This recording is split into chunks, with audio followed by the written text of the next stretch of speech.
Hay que pedir por las alergias también.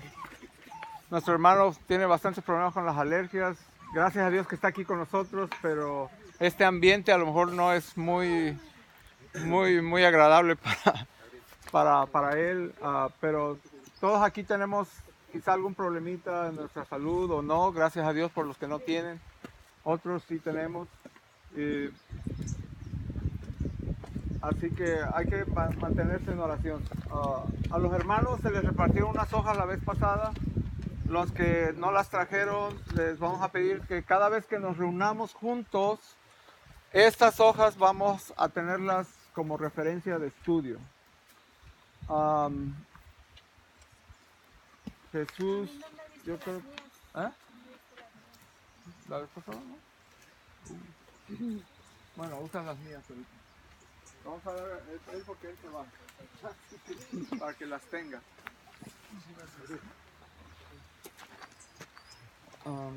Ten.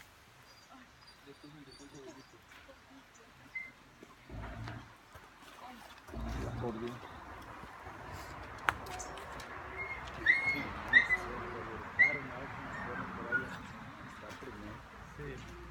Por favor.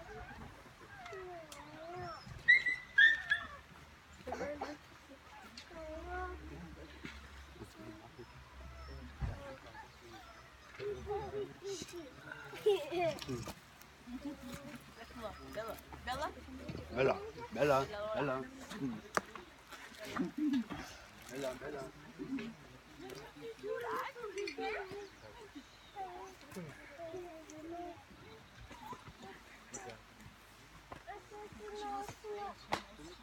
Bueno, ya que estamos todos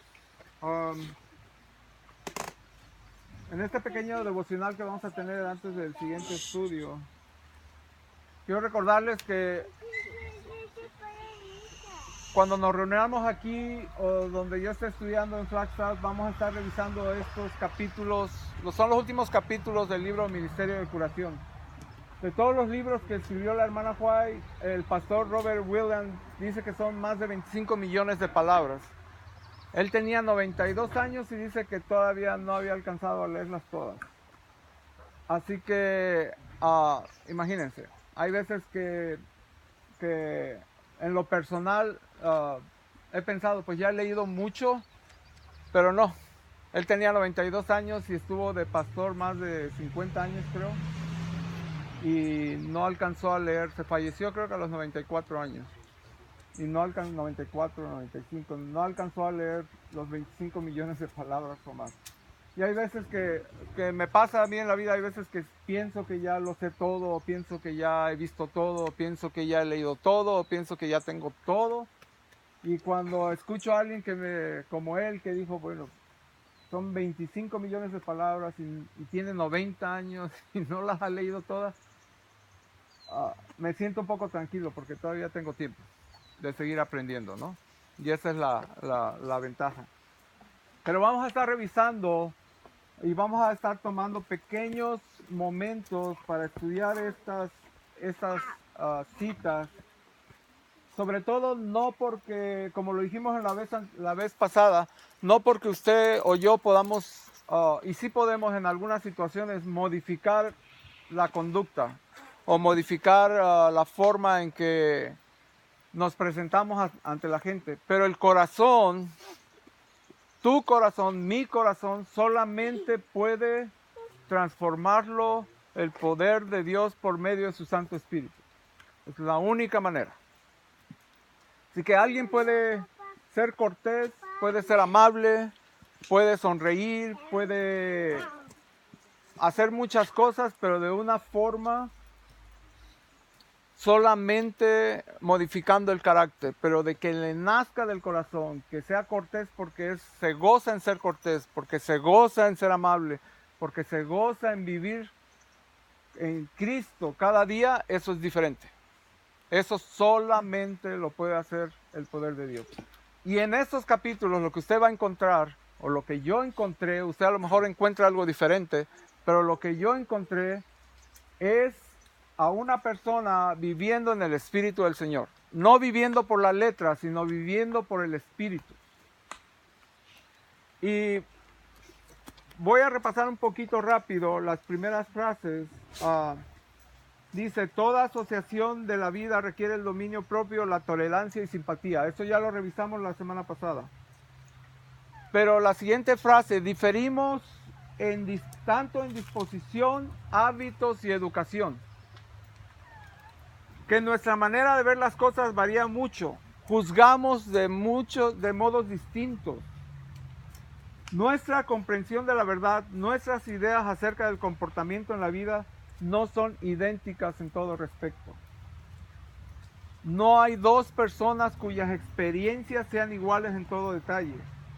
Las pruebas de uno no son las del otro. Los deberes que a unos les parecen fáciles son para otros extremadamente difíciles y les dejan perplejos. Tan frágil, tan ignorante, tan propensa a equivocarse es la naturaleza humana que cada cual, que dice ahí al final, los que tienen sus hojas, cada cual debe ser prudente al valorar a su prójimo. Esto es bien importante, hermanos, que el Espíritu del Señor nos ponga en el corazón, porque como dijimos la vez pasada, todos crecimos de una manera diferente, todos hemos sido enseñados de ciertas diferentes maneras, pero de esa manera es con la que juzgamos a las personas, o es la tendencia que tenemos de juzgar a las personas con ese estándar.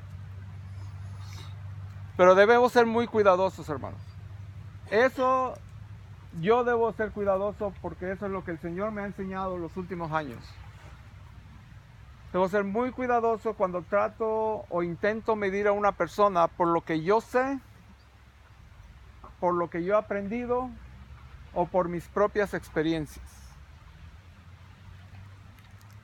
Es lo que me ha enseñado. Y estos capítulos lo he estado estudiando las últimas semanas y me pareció muy interesante compartírselos con ustedes. Así que vamos a estar estudiando y repasando esas hojas. Lo que hacemos o decimos puede parecernos de poca monta cuando, si pudiéramos abrir los ojos, veríamos que de ello dependen importantísimos resultados para el bien o el mal. Igual lo puntualizamos. Cada palabra que usted diga, el tono en que yo la diga, a quién se la dirijo, en el momento en que se la dirijo, tiene una influencia positiva o negativa. No hay de otra. O va a influir positivamente o va a influir negativamente. No es que va a influir más o menos, no. Es una o el otro. No hay más de dos caminos. Entonces, mi persona, mis palabras, lo que salga de mi boca, el tono en que yo lo diga, hermanos, el tono en que yo lo diga, y a veces me han dicho a mí, hermanito, usted está hablando un poco fuerte, un poco golpeado. Los que me conocen de hace años han visto que ahora hablo un poco más suave, pero antes hablaba más golpeado. ¿Sí? Pero el tono con que uno lo dice, ¿sí? Tiene mucho que ver.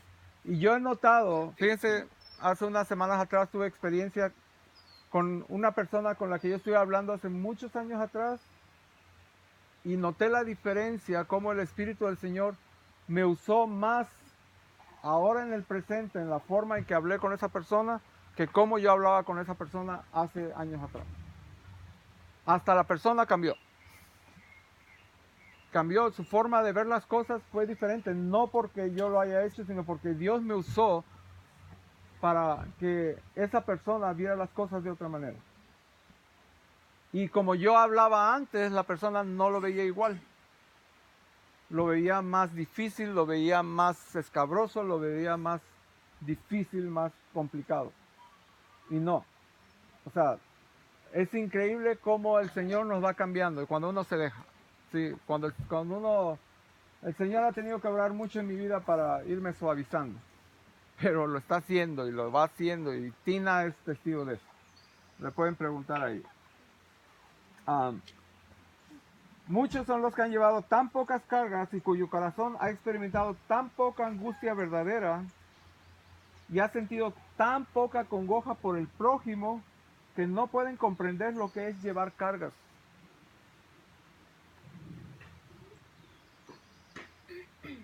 ¿Alguna vez hemos meditado cuando el Señor Jesucristo estaba en el Getsemaní?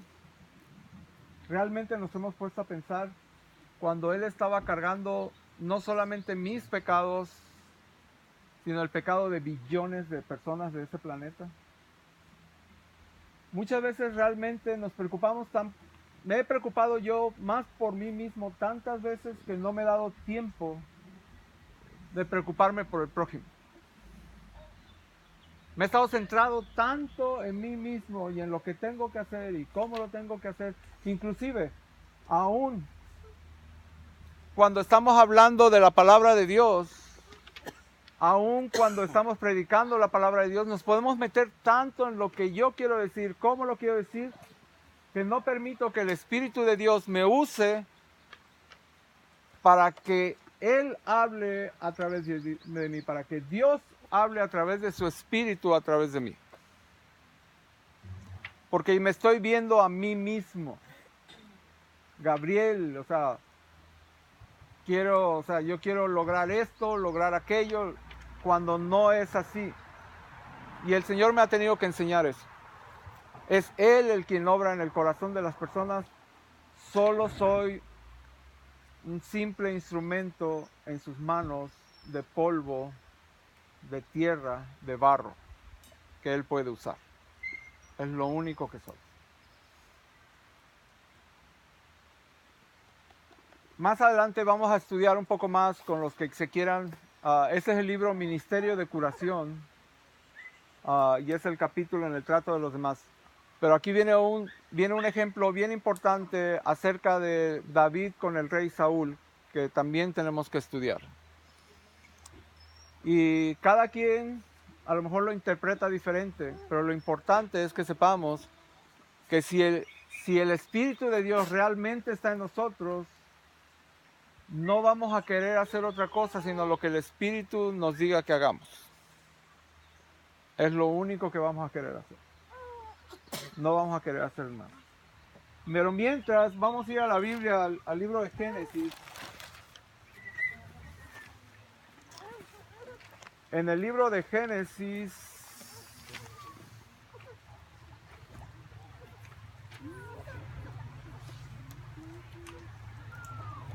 el capítulo 42.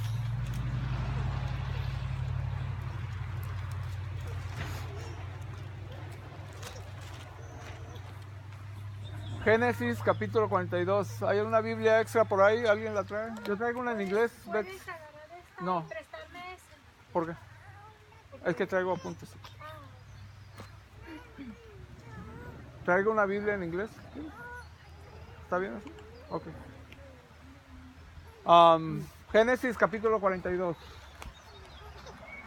¿Quiere que le ayudemos, hermanito? ¿Ayúdame?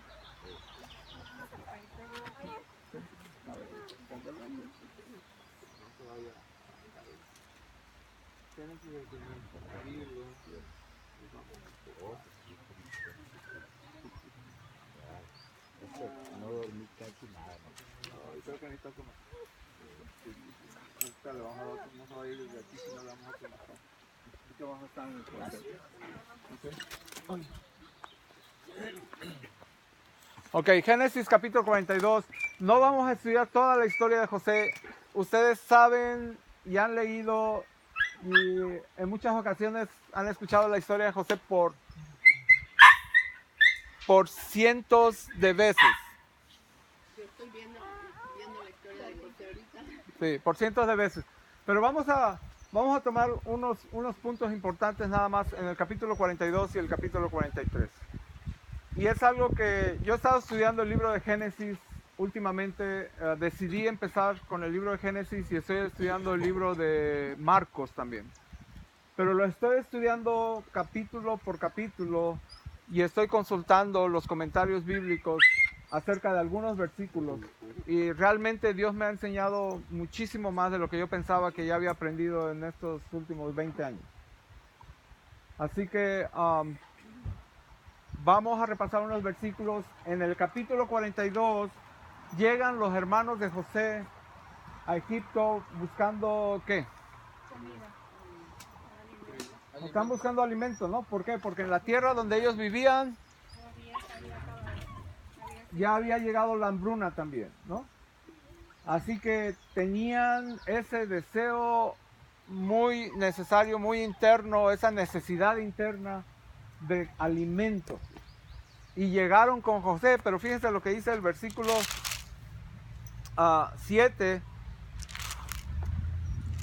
Dice que cuando José vio a sus hermanos los conoció, mas hizo como que no los conocía y les habló ásperamente y les dijo: ¿de dónde habéis venido? Ellos respondieron: de la tierra de Canaán, para comprar alimentos. José pues conoció a sus hermanos, versículo 8, pero ellos, ¿qué dice? No le conocieron. Vayan tomando en cuenta esos versículos porque vamos a aplicarlo. Un principio muy importante que les dijimos de nuestras reuniones y que yo les recomiendo cuando ustedes enseñen la palabra es que los mensajes deben estar enfocados ¿en quién? En Jesucristo. Tienen que dirigir la mente hacia nuestro Señor Jesucristo.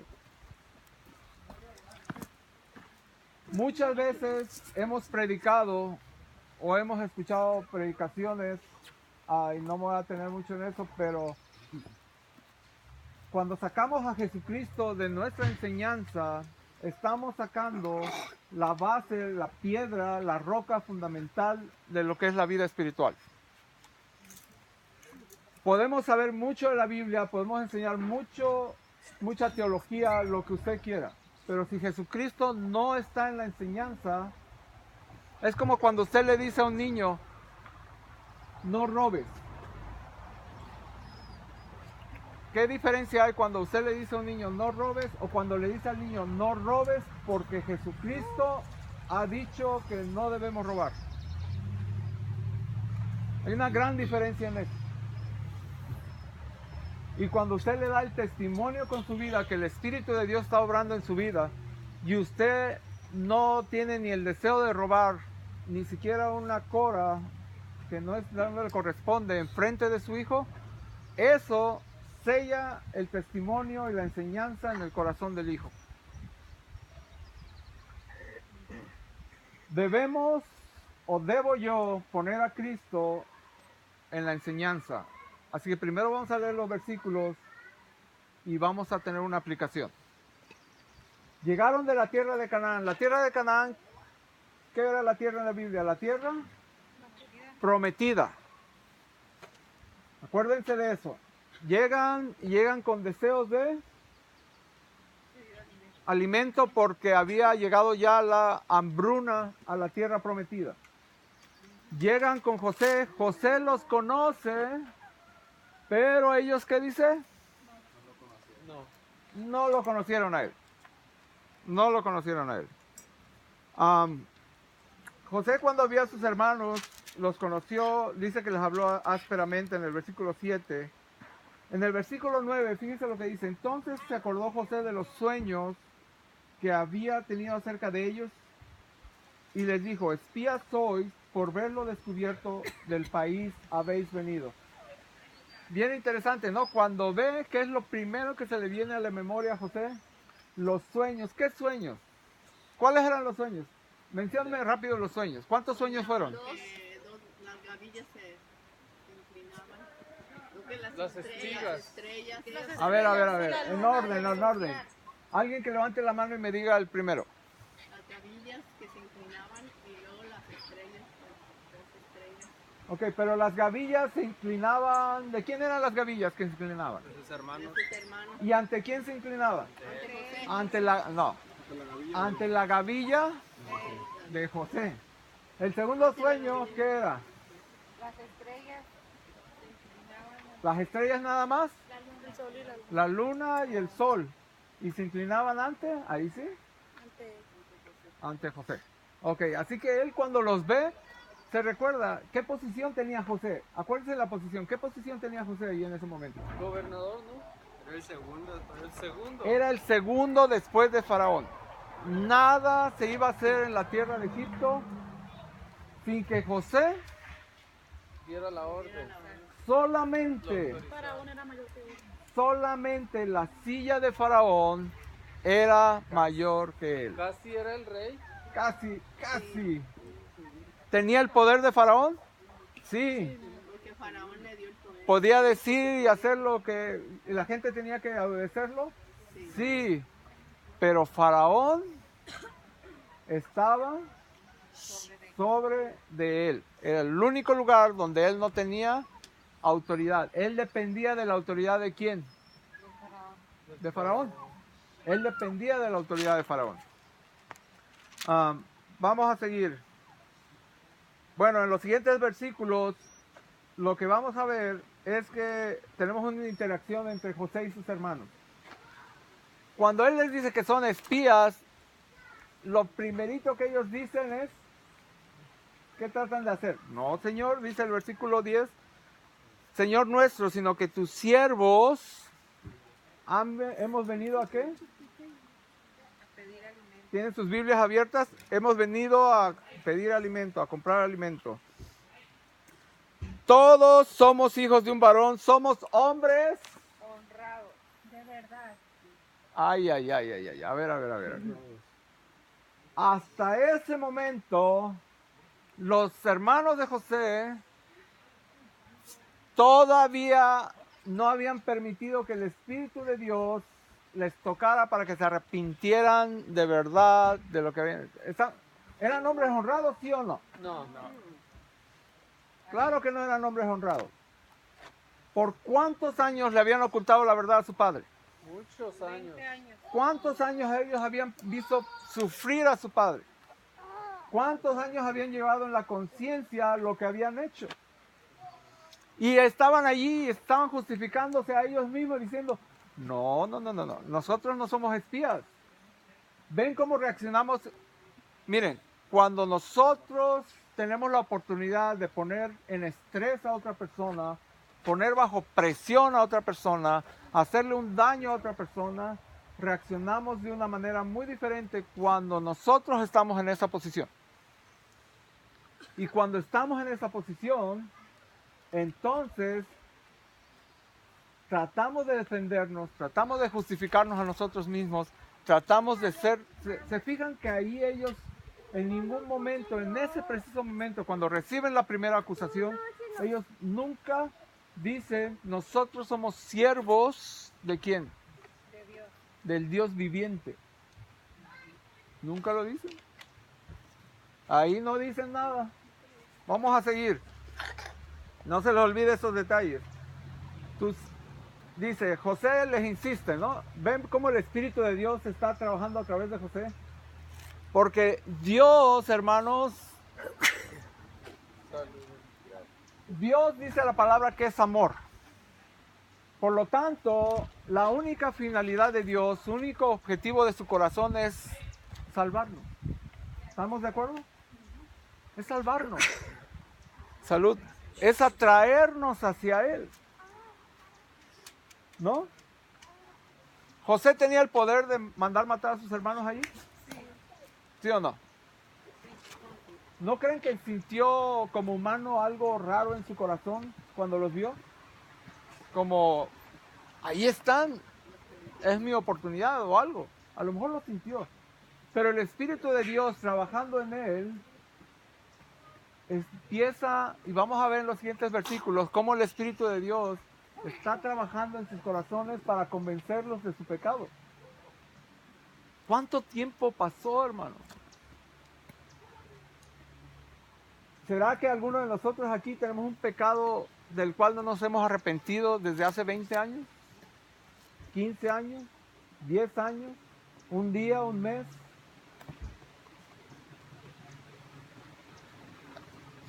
Sigue diciendo. Versículo 13. Ellos respondían, tus siervos somos 2 hermanos, hijos de un varón en la tierra de Canaán, y aquí el menor está hoy con nuestro padre, y otro... No aparece. Primero dice que son honrados, y luego ellos saben lo que hicieron con su hermano, ¿no? ¿O Pero no saben? No lo dice. Ellos saben lo que hicieron, pero no lo están diciendo, ¿sí? Luego sigue diciendo, versículo 14, otra vez el Espíritu de Dios trabajando a través de José. Y José les dijo, eso es lo que os he dicho, afirmando que sois espías.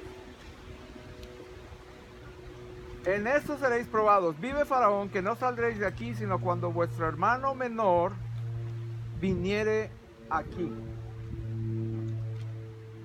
Enviad a uno de vosotros y traiga a vuestro hermano, y vosotros quedad presos, y vuestras palabras serán probadas, si hay verdad en vosotros, y si no, vive Faraón, que sois espías. Si hay, ¿qué dice? Verdad en vosotros. ¿Saben qué, hermanos? Hay muchas veces durante nuestra vida que Dios permite que haya tribulación en nuestro corazón para ver si hay verdad en nosotros,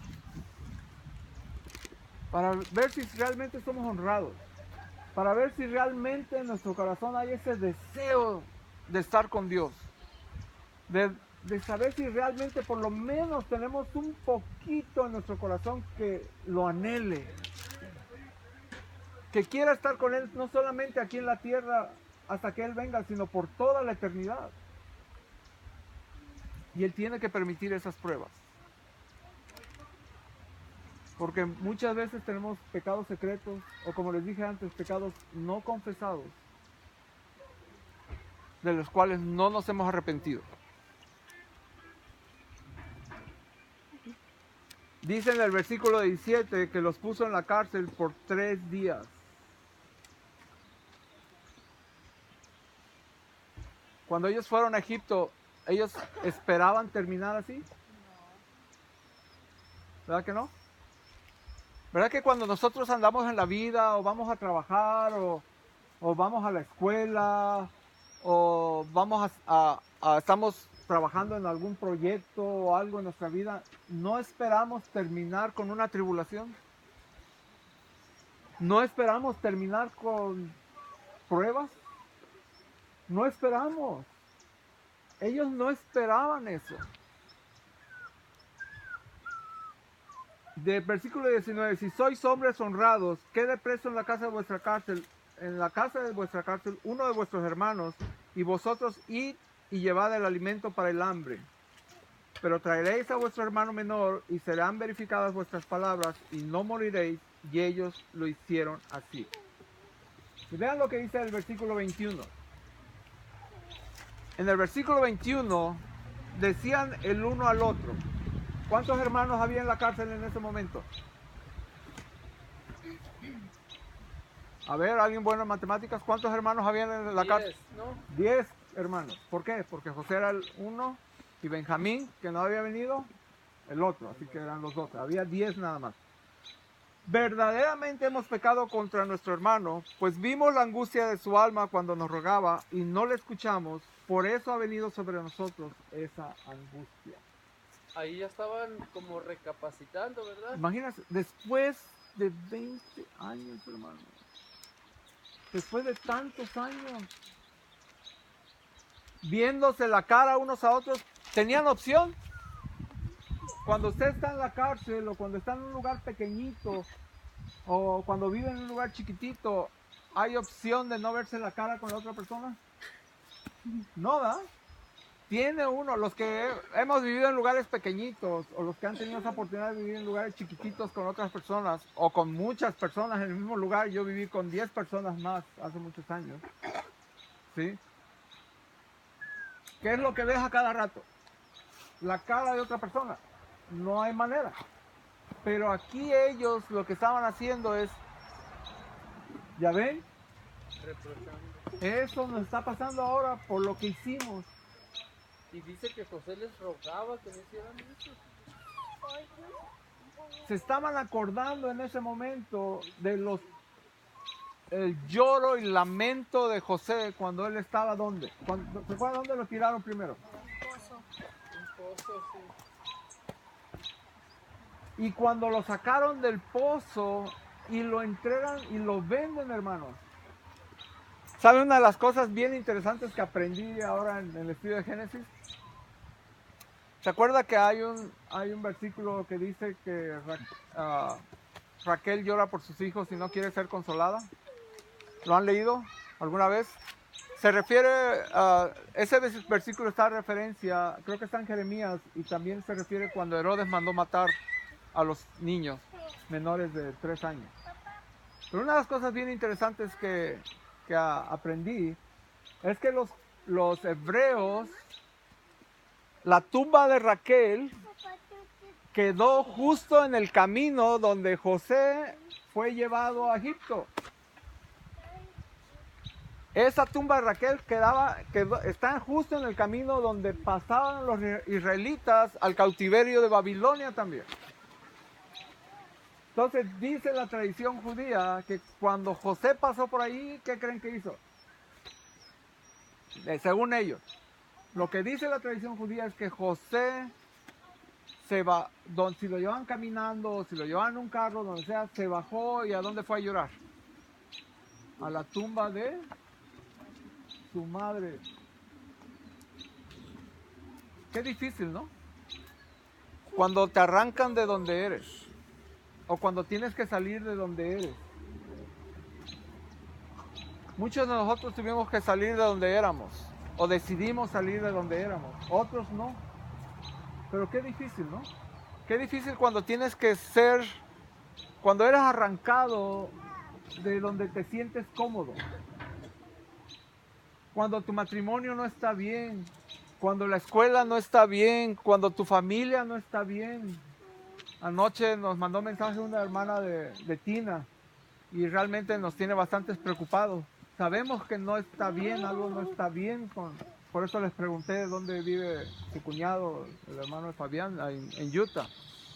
¿Sí? Por unos segundos pensamos a lo mejor salir corriendo anoche hasta Utah. ¿Sí? Cuando por las circunstancias o por las acciones de otras personas te sacan de esa comodidad en la que estás.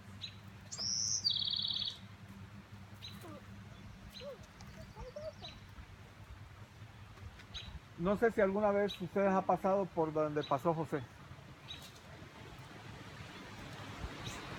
Pero como yo lo dije la otra vez y lo mencioné la otra vez, cuando fallece alguien que no es mi familia, y muchas veces le decimos, lo siento mucho. Yo por muchos años decía, lo siento mucho. Pero me he dado cuenta que no debo decir eso. Porque aunque siento empatía con la persona, nunca voy a poder sentir lo mismo que siente, el dolor que está sintiendo la persona, como lo siente ella, o como lo siente él. Nunca. Aunque haya pasado yo por momentos semejantes. Y estoy aprendiendo a decirlo de otra manera. Para que sepa que estoy ahí por esa persona. Para que sepa que puede contar conmigo. Para que sepa que voy a participar de su momento de alguna manera. Pero no puedo mentirle diciendo que lo siento igual.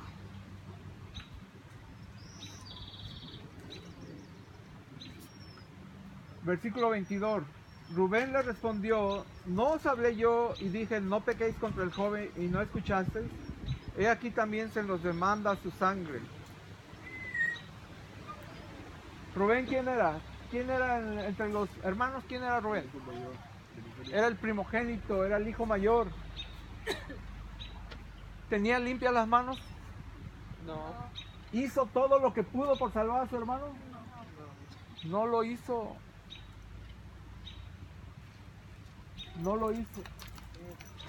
Pero muchas veces también nosotros agarramos y decimos, yo les dije, no les dije, eso va a salir mal, les dije. Pero en su momento no hicimos todo lo que estuvo de nuestra parte para evitar que hubiera un problema, un accidente o algo parecido.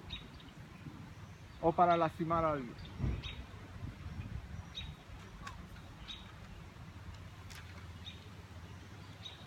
La historia sigue. Y podemos seguirla más tarde o otro día. Pero miren, a pesar de todo esto,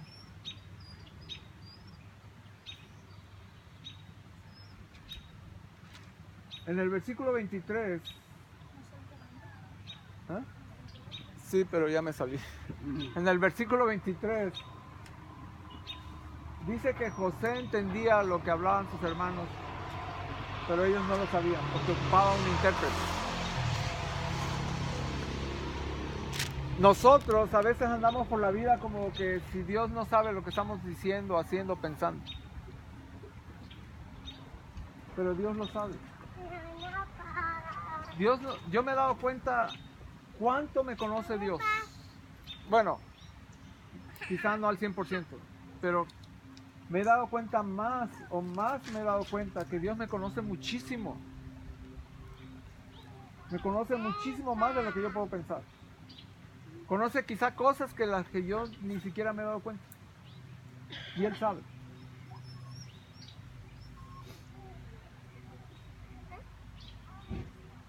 A pesar de todo eso, José se niega a mandarles el grano para ellos o les da el grano. Pero también les da ¿qué? ¿Qué les dio con el grano? Les dio su dinero. Así que el grano, ¿cuánto le salió el grano? Lo compraron sin precio.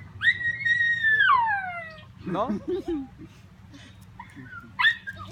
Vamos a regresar un poquito. Y para terminar este devocional,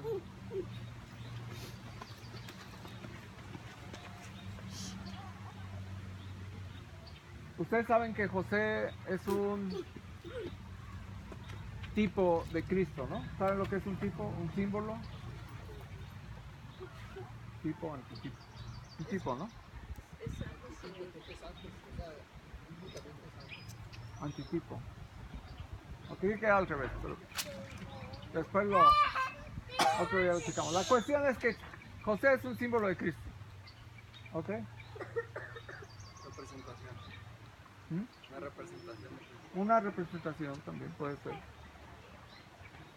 Así que José, cuando es entregado por sus hermanos, ¿sufrió mucho? Mucho sufrió. Y su padre también. Nuestro Señor Jesucristo fue entregado por sus hermanos. No todos lo entregamos. Y sufrió mucho. Pero nuestro Señor Jesucristo, después del sufrimiento, recibió ¿qué? Recibió la honra y la gloria que solo su Padre le podía dar. Y lo puso en el puesto que solo Él merece hasta que ponga a sus enemigos por estrado de sus pies. Le dio poder sobre todo lo que está en los cielos, en la tierra, sobre todo el universo. Hay un solo lugar que el Señor Jesucristo no puede tener poder sobre él. ¿Cuál es? La silla. El trono de su Padre. Su padre. Porque Él también depende de su Padre.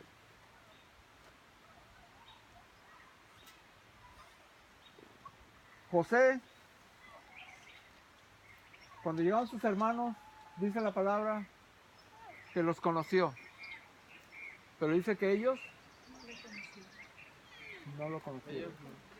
Cuando usted lee los evangelios, ¿qué es lo que se encuentra? Dice que Jesucristo no necesitaba que nadie le dijera lo que había en el corazón de ellos. ¿Por qué? Porque Él los conoce. Conocido. Pero nosotros no lo conocemos. Cuando nosotros andamos por la vida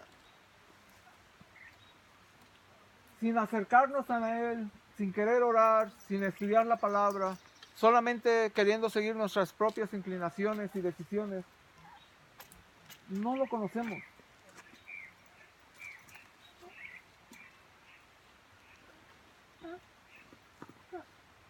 Si ellos lo hubieran conocido, imagínense por un momento que ellos hubieran llegado y hubieran dicho, es José, ¿qué hubieran hecho? Hubiera sido diferente. ¿Hubieran tenido que ir a la cárcel a lo mejor? A lo mejor no. Hubiera sido diferente todo. A lo mejor ahí mismo hubieran confesado, le hubieran pedido perdón, ¿sí o no? Se hubieran humillado. Pero no lo conocieron. Hermanos, si no decidimos llegar a conocer a nuestro Señor, ¿terminamos dónde? Terminamos en la cárcel por 3 días. Viéndonos la cara unos a otros. Hablándonos unos a otros y diciendo, ¿y ahora qué hacemos? Estamos en este problema. Es que pequé hace mucho tiempo y es que tú y es que... Pero no nos conocemos, no lo conocemos.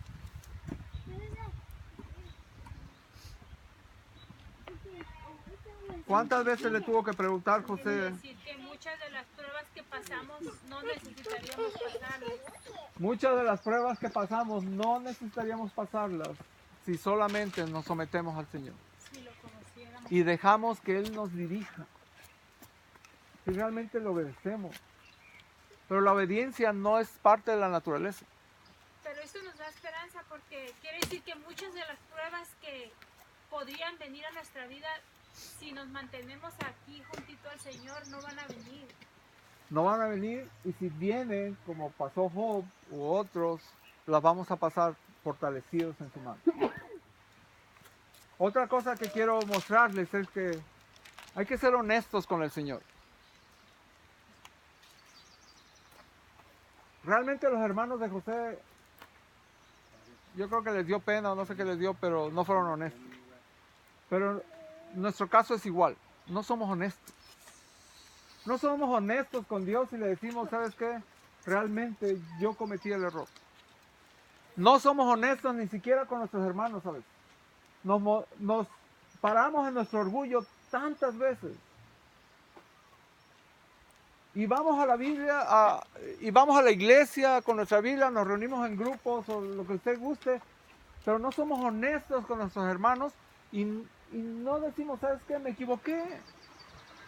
Me equivoqué contigo, me equivoqué al hablarte así, me equivoqué al tratar de que tú pensaras como yo, me equivoqué al enseñarte con mi vida, me equivoqué en mi testimonio, me equivoqué. Pero llegamos enfrente de nuestros hermanos y decimos, yo soy honrado. Y sonreímos, ¿no?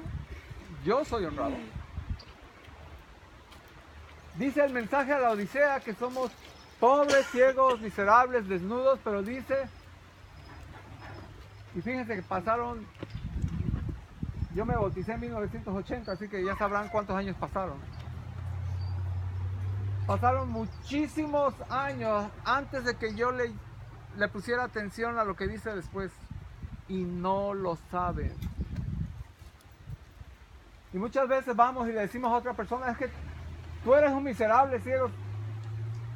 Pero es que ni siquiera yo lo sé. Y a veces quiero que la otra persona lo sepa cuando yo ni siquiera lo sé. Así dice la Biblia. Ahí dice, y no lo saben. Y lo leemos, pero no lo sabemos. Los hermanos de José nos representan a nosotros. Nosotros somos los 10 hermanos. Yo soy parte de esos 10 hermanos. Y muchas veces hablo y digo, yo soy honrado, pero no sé, porque mi mente está llena de niebla, de orgullo personal. Y no lo sé. Yo no lo sé.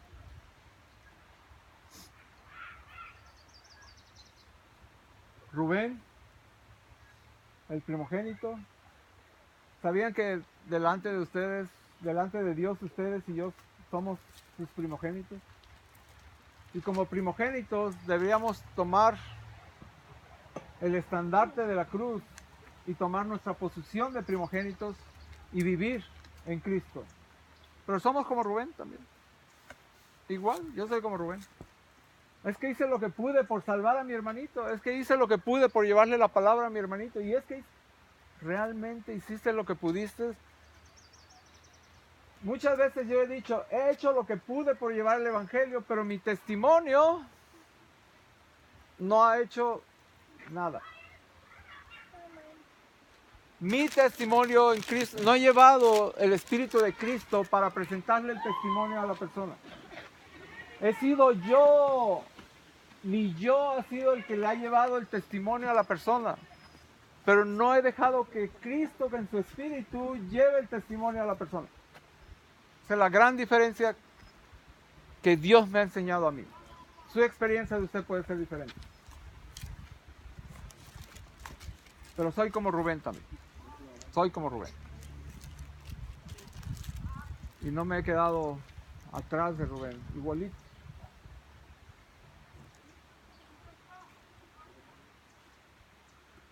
Ellos tenían un pecado colectivo que no habían confesado.